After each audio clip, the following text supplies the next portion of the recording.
Hi viewers, അപ്പോൾ ഇന്ന് ഒരു വാട്ട ഇരുന്നേടെ ചെയ്യാമെന്ന് വിചാരിച്ചു. രാവിലെ ഒരു 7 മണിയായപ്പോഴത്തേക്കും ഞാൻ ചായ കുടിച്ചു.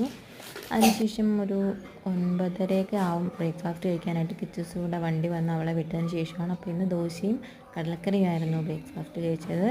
കുറച്ച് പാലും കൂടെ കുടിച്ചു. അതിനുശേഷം ഒരു 12 മണിയൊക്കെ ആയപ്പോഴത്തേക്കും 2 റോബസ്റ്റ പഴം കഴിച്ചു. ഇത് കടയിൽ നിന്ന് വാങ്ങിയതല്ല കേട്ടോ, വീട്ടിൽ തന്നെ ഉണ്ടായിരുന്നതാണ്. അങ്ങനെ 2 റോബസ്റ്റ പഴം കഴിച്ചു. അതിനുശേഷം ഉച്ചയ്ക്കൊരു 2